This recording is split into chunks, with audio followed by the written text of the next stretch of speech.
That's what makes this show so valuable. Yeah, we're not just spewing stuff that we off the top of our head. We're bringing guys in that are smarter than us. Consider us as your real estate concierge. Call me all things real estate, credit, refinancing, buying a house. And now, the show that gives you the latest and most relevant housing market news. Real Estate Radio Boston with financial expert Rick Shearer and legal professional Ali Alavi.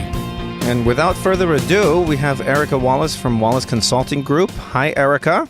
I'm excited about this app because we're in that time of year for taxes that I don't think anybody really enjoys. And this week's app is going to kind of help alleviate some of the pain around that. It's called Shoeboxed. The app is free, and what it does is it sorts and scans and files all of your paper documents, from business cards, receipts, anything that you want to save for tax season.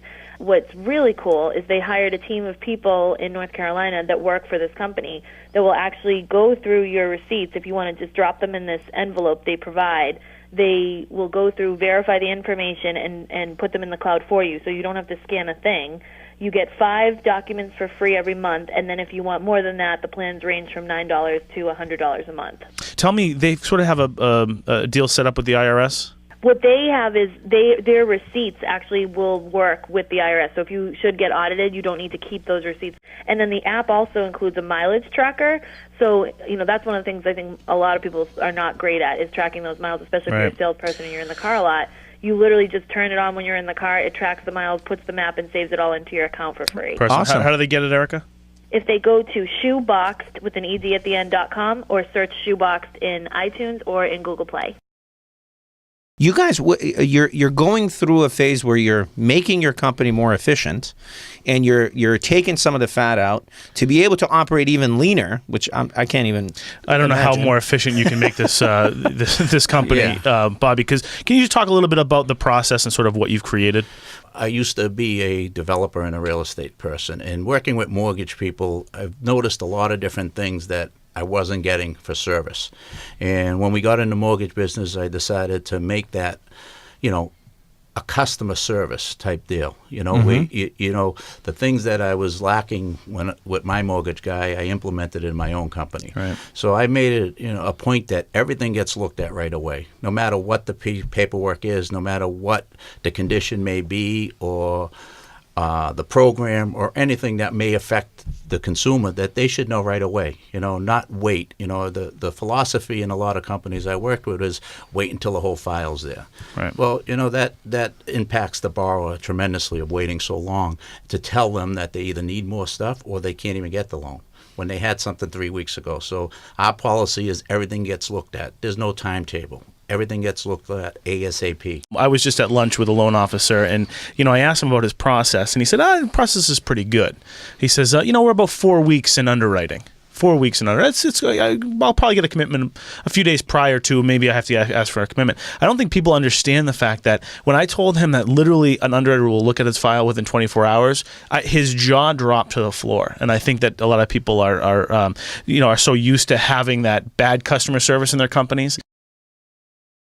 What are some of the scenarios you've come across that has highlighted you some of the buyer mistakes that you've seen pertaining to, I think, condo doc review or something like that? Well, I think that the other issue that we're seeing with some buyers, because the market's so tight and they want the property, is they're not doing their due diligence. Oh, okay. And so they're doing things like not reviewing condo docs, waiving inspections, and also, not taking time to do what they have to do to close. For example, I had a client of mine who was one of 6 bidders on a property, and she bid $10,000 over asking, went in, waived all inspections, and didn't want to, have an attorney review the P&S because she had bought the property several times.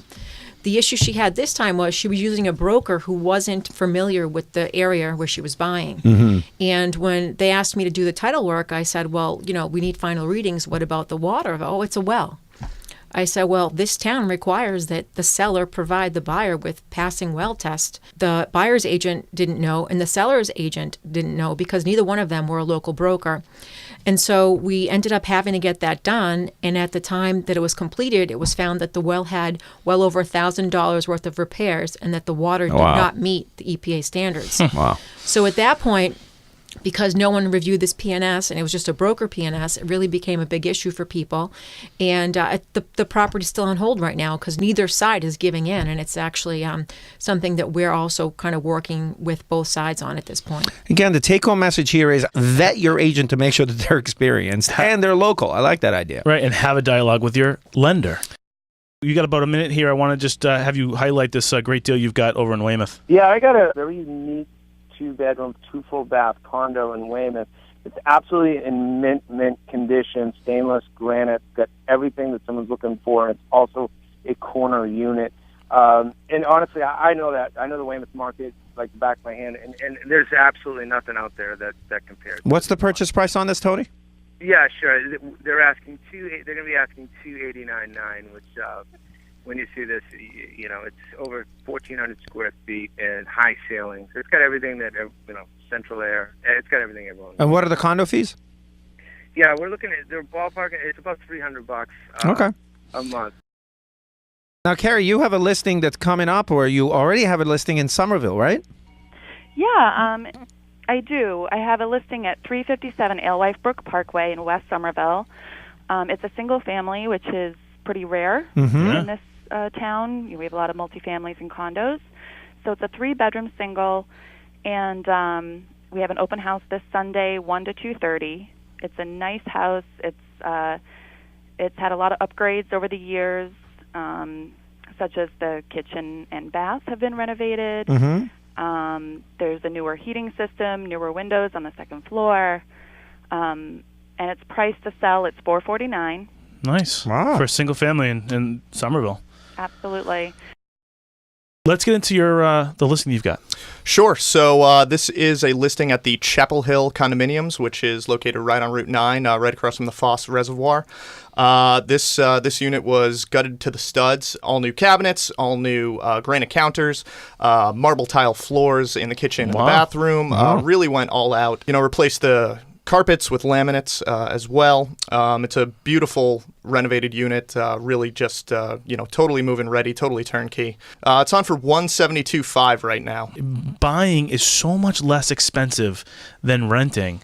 I mean, it's under $200,000. Yeah. Mortgage payment is probably going to be close to, under $1,000 easily. Exactly. You know, Which is what you're going to rent the unit for more than that. Right.